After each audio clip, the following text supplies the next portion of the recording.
Why, hello everybody, how are you doing this fine day? Hope you're enjoying your week. Welcome to another survival challenge, in particular, an Invincible survival challenge. So, a couple things before we begin. One, this challenge has absolutely nothing to do with the comic book. I am only talking about the show here. So if I talk about a character being a particular power level, and then people want to be like, well, no, because in the comics he fought against Spawn. I don't care. This isn't the comics. That's not the case here. In fact, it also doesn't matter at all what happens in the future of the comics that hasn't appeared in the show yet. Like if you have some kind of future knowledge of reveals of certain marks that show up here that eventually do great shit later, and you're like, well, why don't you count those things? Because they're totally different continuities. Robert Kirkman has already said that season 4 is going to be all new storylines that weren't even in the comic, and he wants the show to run for 100 seasons and make all sorts of different changes. They're not the same story. The stuff that happened in the comics might not even happen here or happen in a totally different way. Secondly, this is the second Invincible War challenge video I have made, and in the first video, I already went over everything that I think about the characters and their power levels and like the challenge itself and gone over the rules and all that kind of stuff,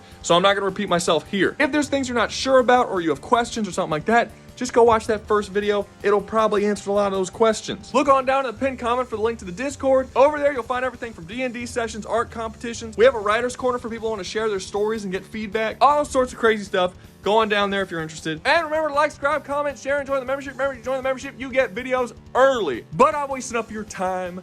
Let's get started. First up on the chopping block, we have All Might from My Hero Academia. Originally, All Might was a little child boy, and he wanted more than anything to become a hero. Not just any hero, I'll have you, but the greatest hero of all time. A hero that the entire world can look up to and know that when he shows up, everything will be all right. He wanted to inspire the people to greatness and improve society as a whole. What a great dude. And lucky him, he found this super hot mentor chick who was like, hey, I know you don't have any powers, but I actually have the power to bestow powers, so let me bestow you my powers. You have to eat my hair. And no, that's not a euphemism, you sick fucks. Just get your head out of the gutter. So he eats her hair, right? And then he gets a bunch of crazy cool superpowers. Then at some point he goes to America and then gets inspired by American heroism. But to this day, I don't know who inspired him or how, because we find out the #1 hero in America was actually inspired by him. So where did he get his inspiration from? I mean, he wears the red, white, and blue colors specifically because he was inspired by America. That's directly stated. Even Endeavor at one point mockingly calls him an American, even though he's not American, because he was inspired by America. I wish I could see who inspired All Might. I feel like that's a big part of the story that I'm missing. Was this shown in like a movie I didn't watch, or the Vigilante series or something? Where did this come from? So you remember the hot ass mentor bitch I mentioned earlier? Yeah, so she came up and she was like, hey, you know, I gave you my superpowers, right? That was cool of me. I'm super cool. By the way, I'm actually part of a long line of heroes that are destined to fight the most powerful evil villain that's ever existed, and now that I gave you my powers, that's your responsibility. So good luck with that. I'm gonna fuck off now. Bye. And then All Might was like, wait, what? What? No. But then he ended up doing it anyway and succeeded in defeating All For One, who is the dude that he was destined to have to beat, you know, yeah. Due to the injuries sustained from that fight, he had to pass on his hopes and dreams and desires of making the world a better place on to the next generation. And he did the most important thing he would ever do his entire heroing career by teaching the future greatest hero of all time, Bakugo. And he also let some other loser fucking kid eat his hair at some point. He's not relevant, don't worry about him. Basically, if I had to describe All Might, I would say he's Captain America fused with Superman with a bunch of shonen anime mentor tropes. So what exactly can All Might do? Well, before we get started with that, I have to say, we're using Prime All Might in this video. We are not using end of series All Might. We're just using Prime pre-series All Might, before All For One fucked him up. It's because the version of All Might that we get at the end of the series really doesn't even feel like All Might. Like, it's only for one little section, and All Might is the version of Prime. Like, that's the version you think of. It was just weird to have him look totally different and have totally different Prime. Don't worry about it, just you get it, Prime All Might. So, what can Prime All Might do? Strength and speed, basically. And that's all he's got. But, you know, it's pretty good. It's good stuff to have. In terms of speed, he's capable of dodging, punching, and reacting. Overall, just competing with characters who have the speed to dodge radio waves, which, in case you're not aware, that's light speed. So this is indeed combat speed. This is not just travel speed. Usually I'm not the kind to automatically assume that travel speed and combat speed are different. However, as far as we've seen the speed of the Viltrumites in the show, combat speed and travel speed are indeed different things. I mean, Mark was able to travel to the moon and back in like a minute, and that's about 37,000 times the speed of sound, which is 0.04% the speed of light. However, when he fights on Earth, Rex can chuck little explosives, and one of the Mark variants can't dodge the thrown explosives. Then you have shit like Omni-Man continuously trying to kill Cecil, who's just a normal dude, and Cecil's able to react to all of his attacks pretty casually. So you just kind of have to assume that their flight speed is significantly higher than their basic combat speed. And based on that, they don't have anything combat-wise that even comes close to competing with All Might. I mean, All Might is considerably faster. And honestly, it's kind of the same situation for strength. You really wouldn't think much about it while watching My Hero Academia. It just doesn't seem like they're that strong on the surface. They're not blowing up cities or anything, but there's like some really impressive strength feats here. All Might does not have weather controlling powers, but his punches are so strong, he can alter the weather, kind of giving him weather controlling powers. With each punch that he throws, it creates gusts of winds that hit people strong enough to send them flying through buildings. At one point, when he was severely weakened, almost to the point of death, he was able to punch All for One so hard that it created a wind gust upward that turned into a tornado. And Deku, that unimportant person who doesn't mean anything, you don't have to worry about him, after he acquired the powers of All Might, he was able to launch an attack with so much force that he dispersed a storm that covered the entirety of the United States. That's 3.1 million square miles bare minimum. He was able to disperse clouds that were literally thousands of miles away from him. And that's only if these storm clouds were the exact shape of the United States. If they in any way extended past the borders, then this would be considerably bigger. I'm also not counting Hawaii and Alaska in that, because if you count those as well, that means those storm clouds would also have to have crossed Canada to get to Alaska, which means now you're basically removing a storm that covers most of North America. So absolute bare minimum, this storm was 3.1 million square miles. He was able to disperse it. And I know that Deku does eventually get stronger than All Might, but it was specifically said here that this was him using Prime All Might's strength. So no, this is Prime All Might. Now, considering this level of strength and speed, can All Might compete with all the Invincibles? Yeah, absolutely. He should actually be able to compete with even Conquest and Omni-Man based on what we've seen in the show so far. Omni-Man's greatest feat is flying so fast that he destroys a city. He hasn't shown anywhere near the ability to start fucking with whole countries. And again, I know clapping the storms away is not necessarily destroying the whole country or anything like that, but it's a hell of a lot more force than Omni-Man was able to do, not with like his whole body. Like Omni-Man was literally flying as fast as he could, struggling, and he was able to wipe out that city. I mean, just look at Mark's fight against Conquest and what his punches are doing, and then look at All Might's punch against All for One. This is a weakened version of All Might, and the most powerful version of Mark we've ever seen. All Might, with his speed and strength, should be able to immediately blitz Mark and take him out in a single punch. It should not even be a problem. So considering that, why is All Might first on the list, which is usually the spot given to the people who do the worst? Simple. All Might has no way of traveling around the world to take out all 18 marks. The Invincible War is 18 different marks from different universes being sent to Earth and just fucking it up all across the globe. There's gonna be one in Russia, France, Australia, Japan, Canada, and maybe even a real country like the United States. The simple fact is that while All Might can beat a mark, or maybe he'll even fight 2 or 3 marks at the same time in one location, once he beats those marks, he's gonna have to like get in a plane and fly to the next marks. Like, he's really fast and he's shown having really fast combat speeds, but he's never shown like running across the ocean with the speed to travel from one country to another in a short amount of time. He has to travel like normal people travel on planes, or like maybe the government might give him a jet so they can bring him there faster. But even if a jet wanted to travel from like Japan to another country, you're still looking at a couple hours before they get there. By that point, the mark that was there could have just left and gone somewhere else. In the show, the entirety of the Invincible War takes place over 3 days. All Might will not be able to go to 18 separate locations across the entire planet in only 3 days and take out all the marks and leave. Even if he does get to the first location using that jet, the odds of Mark not destroying that jet when it gets there, also fairly unlikely. Like I said, when the fight goes down, All Might doesn't really have a whole lot to worry about. Mark isn't even capable of chucking him into space, because All Might can punch so hard that he alters air currents and he can launch himself back down if he's thrown into the sky. He can actually control his position in the air. He just can't do it and travel fast enough to get from one country to another, which is an issue. It's something he needs to have. Basically, it is not possible for you to overcome this challenge if you are not not capable of traveling across the planet at very, very fast speeds, enough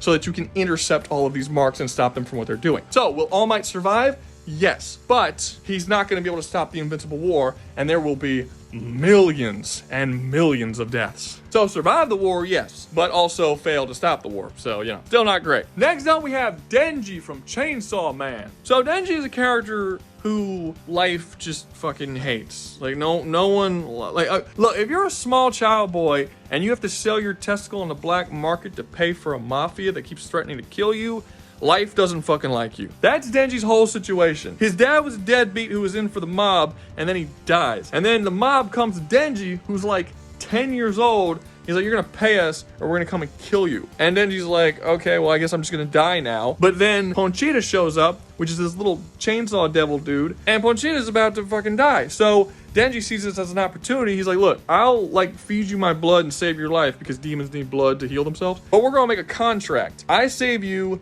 you save me, and you lend me your power so that I can go hunt demons so I could pay these assholes who want to kill me. And that's what they do. And from the time he was 10 years old, Denji grew up with this little chainsaw devil dude, little puppy thing. It's adorable. And used him as a weapon to slaughter demons for the mob. He continued to do this till he was about, what, 15, 16, something like that? And then eventually the mafia killed him. Anyway, they just like cut him into pieces and hacked him in a fucking... They made a deal with like a zombie devil, and it was a whole thing. Anyway, by this point, Pochita was actually best friends with Denji. He had seen him grow up. They were really, really close friends. He loved him. So he's like, you know what? We're going to make another pact. I'm going to save your life this time. I'm going to become your heart, make you the Chainsaw Man so you can come back to life. And in return, you let me see out of your eyes so I could see you living your best life and fulfilling your dreams. And Chainsaw Man was born. And Denji's life was just easy and awesome for the rest of the series. And he just lived happily ever after, got married, had little kids with a nice white picket fence. It was all great. That's how the story went, right? Right? That's not how it went. So this placement for Denji might be a little odd for most people because Denji is nowhere near the strength of All Might. I'm just putting that out there. It's not gonna happen. He's not as fast. He's not as physically strong. As far as any physical stats, they are considerably less. The only thing he really has on All Might is like really good regen abilities. He's capable of healing very fast, and if he can get blood, he heals even faster. So that part's good. But just in terms of physical ability, he really shouldn't do all that well. His reaction times are pretty good as he's able to react to characters who are, well, there's characters that are so fast that humans can't see them. And then there's characters that are so fast that those characters who are so fast humans can't see them. And Denji is capable of fighting on par with those characters. However, Denji himself is never shown going that fast, and oftentimes those characters are shown to be more skilled or better than him. In fact, Denji loses almost more than he wins. He generally doesn't do all that well unless he's fighting against people who are considerably weaker than he is. Having said that, speed-wise, he should be able to compete with Mark relatively well in that category. He should also be able to hurt Mark, despite the fact that he's nowhere near the strength of Mark. Mark is shown to be a very durable person. Like, it's weird. At one point, he gets punched in the face so hard that it causes an avalanche down a mountain that kills a bunch of people in a town nearby. And you're like, wow, that's a lot. But then at other times, he fights like some very basic bitch villains, and they're capable of doing like decent damage to him. It seems like everyone who Mark fights, other than basic human characters, like the two time traveler dudes from season 3, are capable of damaging him. His durability is all over the fucking place. So you can really only see it as you can hurt him without too much force, but he has like a higher height threshold for what can kill him, I guess is kind of how it works, maybe? I don't know. I don't see anything here that tells me that Denji couldn't harm the Marks, especially the ones that are weaker than him. I mean, Denji has been shown toppling whole buildings in a single strike, and he has fucking demon chainsaws coming out of his arms. The only attacks that Mark has been able to show to just eat with no damage whatsoever are regular punches and kicks from regular humans. He hasn't even been shown having bullets not hurt him. Like, his durability is not that awesome, so Denji should actually be able to harm him. He also has vastly more experience when it comes to actually fighting, as Mark only has like a couple years of combat experience, usually against characters who are significantly weaker than him, and Denji has been fighting demons since he was 10, usually against demons who are more powerful than him. So I think you could possibly say that Denji could overcome Marks, especially the weaker ones. And the fact that he has a really good regen and the Marks don't means that he has a little bit of a safety net there that the marks don't have. Now, we still fall into the problem that he doesn't have any way of actually traveling across the world to get to all the 18 marks. So he isn't actually capable of stopping the war, ergo he will fail the challenge. So why do I have him here if he's weaker than All Might, less likely to beat Marks in a fight,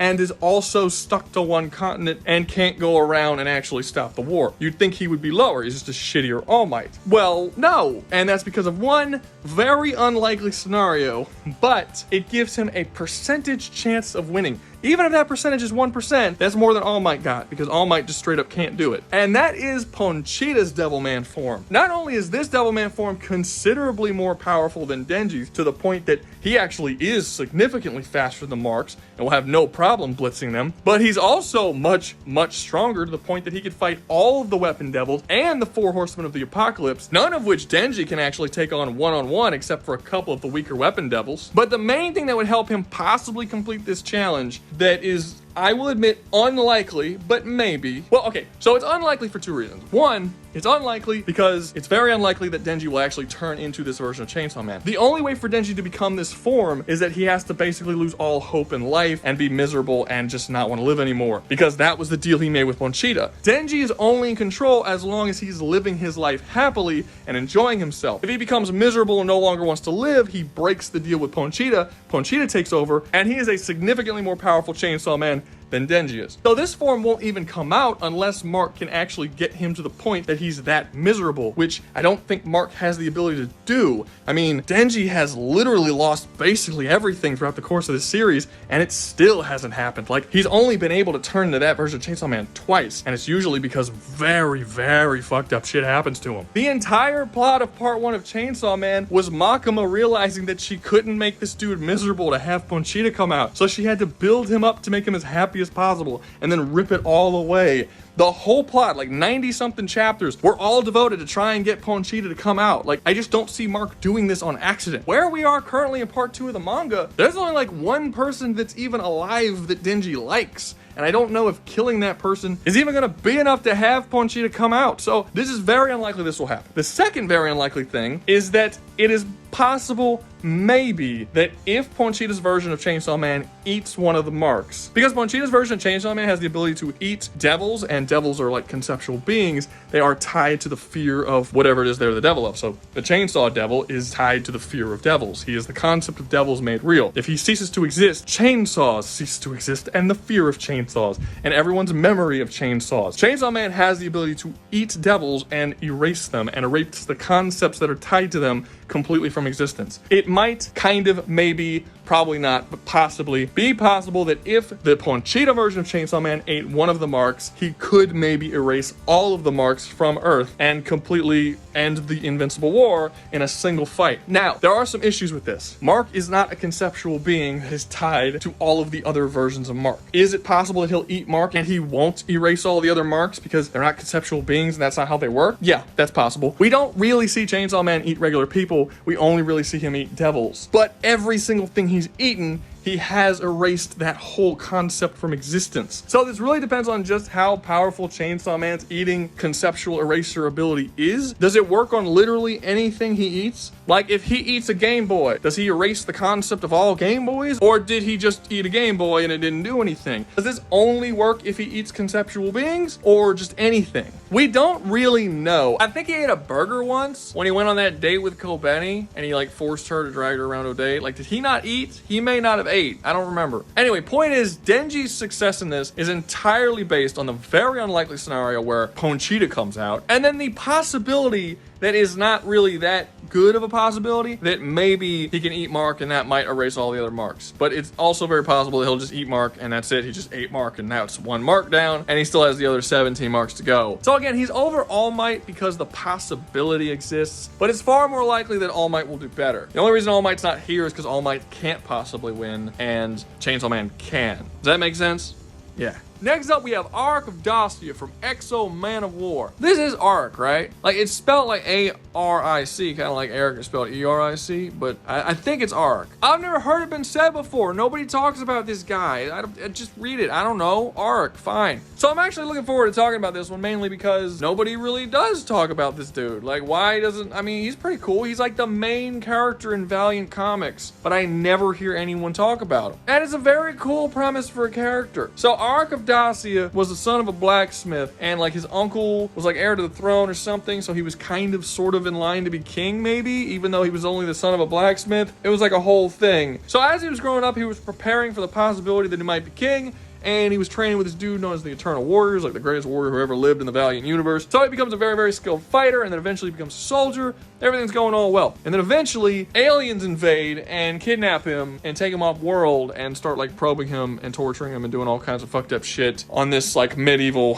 planet. After being on the ship for a very, very long time, he's like, fuck this, they don't even have food service, I'm getting out of here. So he breaks out and he tries to escape, and on his way of escaping, he accidentally bonds with the XO-Manowar armor, which in this universe is a highly feared set of armor that's basically considered one of the strongest weapons in the entire galaxy. Aric himself is a fucking asshole. Like, he grew up his whole life with the idea that he might eventually become king, even though it's very likely he probably wasn't gonna become king, but it might have happened at some... Anyway, he was like a spoiled little dick. Like, he sucked. He was arrogant and brash and rude and didn't care about anybody, and he was a terrible person who was trained to be like a master warrior and was super quick to get into fights with people. So like everyone around him just saw him as like this barbaric, shitty person. So basically what the premise of this comic is, if you took a barbarian from medieval times and gave him like an Iron Man suit, if that Iron Man suit also was kind of like the Venom symbiote in sort of ways. It's a pretty cool premise. So what exactly can XO-Manowar do? What are his powers and abilities and all that stuff?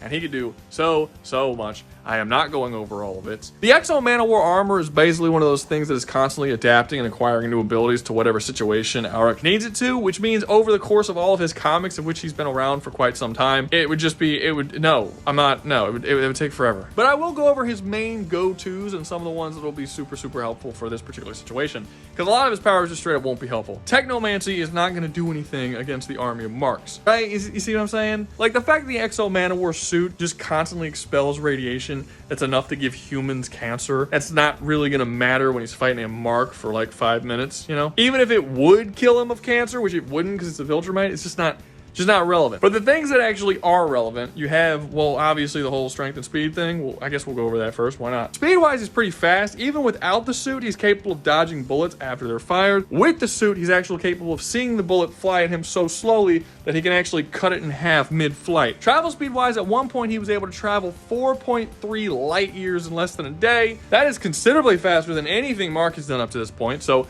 he will absolutely not have the same issues that the previous two have, where he can't go certain places on the planet in enough time. He can essentially travel anywhere on Earth instantly whenever he wants to deal with whatever bullshit all these Mark variants are coming up with. So speed-wise, he's actually considerably better than Mark. Strength, not so much. I mean, he has like stuff like ripping tanks apart and throwing cars and doing shit like that. Really, the most he's ever done strength-wise is stopping a meteorite from hitting Earth, which is a very hard feat to compare to Mark's, because Mark also stops a meteor, and Mark's meteor is considerably bigger than XO-Manowar's meteor. However, Mark stopped his meteor when it was in the upper atmosphere, ergo not much gravity was pulling on it. In fact, after Mark threw the meteor away from Earth, it just kind of slowly floated away. He didn't even like really have to throw it. He just sort of guided it away from Earth, whereas XO-Manowar actually caught the meteor right before it hit the ground, so he had to deal with the full gravity of the meteor hitting. But it's also important to note that when Mark did this meteor feat, he was considerably weaker than he is now, and we've seen him lift up that big-ass glacier, and that is also bigger than the meteorite that XO-Manowar had to stop, but that was also not heading towards Earth. That is super fast speed, so was it as much force to lift that up than to catch the meteorite? I don't know. For the purpose of this, I'm going to say they're definitely comparable. They both can stop big-ass fucking meteors. But unless we know more information, like how fast was the meteorite that was flying towards Earth that XO-Manowar had to stop was going, or how deep in Earth's atmosphere was the meteor that Mark had to fly away was, like we know it's Earth's atmosphere because Omni-Man and Mark could talk to each other. If they were in space, they'd have to be holding their breath. They wouldn't be able to talk to each other. So obviously they were close enough to Earth, there would be oxygen that they could speak. But you can tell by how far away they are from Earth here that it's definitely the upper limits of the atmosphere. So again, hard to quantify. For the purpose of this video, I'm just gonna say they're similar enough that they should be able to damage each other, no problem. Now, moving on away from physicals is where this stops becoming close, because again, XO-Manowar has many powers. He has the ability to create energy constructs. Now, because he's from the Middle Ages and he doesn't have a whole lot of creativity, the energy constructs he makes are usually just like weapons, like a sword or a hammer or a whip or a mace or something like that. I mean, technically, there's really no reason why he shouldn't have the power of a fucking Green Lantern, because there isn't really any limits shown, especially when there's other characters who have XO-Manowar suits, of the constructs that they can make. But he just limits himself to weapons because that's what he's comfortable with using, because he was trained from childhood to use those kinds of weapons. But it should be noted that these energy weapons are unbelievably powerful. I don't think I've ever even seen them break, and they can usually just burn through and just slice through really anything, including giant spaceships and shit like that. So he should be able to use these to hurt Mark, no problem. They're very good. He also has scanning abilities, and they're also very good scanning abilities. He's been shown being able to look at soil and tell all of the little shit that's in the soil, like every little percentage of every little fucking element or whatever that's in it. But he can also use it on people. He's been able to look at a person, tell all of their powers and exactly how strong they are, and compare their strength to him, so he knows what their distance and strength are and what he needs to do to deal with them. This is going to be very useful against Mark, because with just one look, he'll be able to tell instantly whether or not he is stronger than that Mark. And if he is, you know, it's time to fuck him up. As I've already said, he is bonded with the XO-Manowar armor, which shows itself in the series as being a sort of hive mind. Like, his mind is linked to the suit, and the suit is linked to him. He can feel what the suit feels. If the suit is on a different planet, he knows exactly where it is. He can call it to him. He can see out of the eyes of the suit. They're linked. He has really good regen. He's been able to regrow whole limbs, including an entire hand once he lost it. And if the regen isn't enough for whatever reason, maybe his body is just too shitty and is getting wounded by the person he's fighting against, or it just can't heal fast enough, the XO-Manowar armor has also replaced whole body parts and limbs and shit with just metal, making Aric part cyborg. Like, technically, if an organ that he absolutely needs gets damaged and it can't heal fast enough to save his life, the suit will actually make a metal version of it to replace his old one, and now he's just like got a metal heart or some shit. Also, it's important to note that physically, Aric is far from like regular human strength even without the suit. There have been characters who have had XO-Manowar suits and had them removed, and it was specifically stated that once the suit was removed, they felt considerably stronger and more powerful than they were before the suit went on. The suit basically improves the genetics of the person wearing it so that they don't like turn to soup inside the suit when somebody smacks you into a moon or something. He has incredibly high temperature resistance. He was able to just stand in the middle of a star fine. He was perfectly okay. Don't know what he felt like doing in there, but that happened. Durability wise, he was at the epicenter of an explosion that destroyed an entire city. Some people are going to say that it's not his best durability feat, that actually he tanked a supernova, but I disagree with this entirely, because while yes, there was a supernova that did hit him, he did not tank the supernova. The comic goes out of its way to say that the supernova was super far away from where they were, and you can tell when the supernova hits the planet, one, it doesn't damage the planet at all, and two, all of the people that Aric is standing around don't get pushed away. Like, it's not a blast that hits them and knocks them away. In fact, Aric himself is holding this woman, and she just burns to ash in his hand. Everything around him burns to ash. They're not being hit by a force here. This is just an insane level of heat. So I'm assuming that Aric and the rest of these people were so far away from the supernova that they didn't get hit by the force of the blast, just like the heat that was left from it. Because again, no force was shown. He wasn't even kind of knocked over. He just stood there, and everyone around him burnt to a crisp, and he was fine once the flames went away. His absolute strongest durability feat is shown to be this citywide explosion. So after listing all that stuff, how does Aric do? He fucking wins. Are you serious? Did y'all hear all the stuff I just said? The only thing that Mark even has to compete is possibly his strength levels. And that's our Mark. That doesn't include all of the shittier, weaker Marks. We still don't have evidence that any of the other Marks on this planet are stronger than our Mark. Literally, every other stat that XO-Manowar has is superior. From speed to durability to skill to combat knowledge, his energy attacks, literally everything.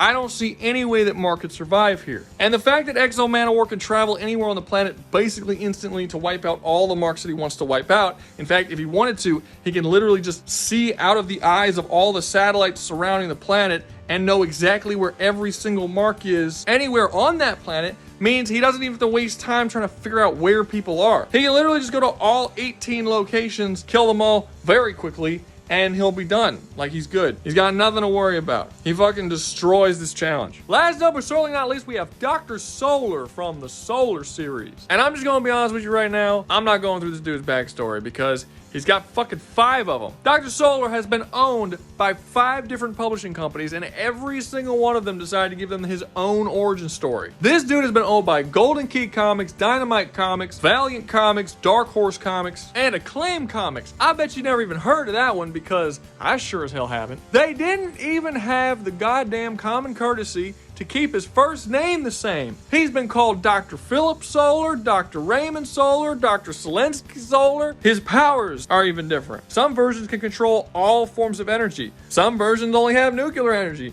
Some versions are totally different. Well, how am I supposed to get into a character that isn't consistent for more than 5 years before you just change everything about him? So covering this character is going to be very vague. But honestly, it doesn't really matter. The only thing that does is that Dr. Solar is going to whoop all of their asses. Like, super easy. Like, these marks don't stand a chance. Generally speaking, the powers of Dr. Solar are that he can control and transform into whatever energy source he wants to. Now, while I'm not going to go as far as scalers do, saying that he is a universal character, because he's fucking not, the argument there is baffling to me. Like, there's one statement in one comic that says that Dr. Solar has the power to control all of the energies in the universe. That's why they give him universal. But it doesn't say that he can control them all at the same time. That's not how it works. The strongest thing we've ever seen him do is affect, like, planets and shit. I don't even think he's ever, like, controlled a star or anything. But the facts remain the same regardless. I can go over his stats. It really doesn't matter. None of the marks can even touch him because he can transform into any form of energy. This includes, like, radiation and shit that you can't see or touch or in any way influence. He can travel across the universe with ease.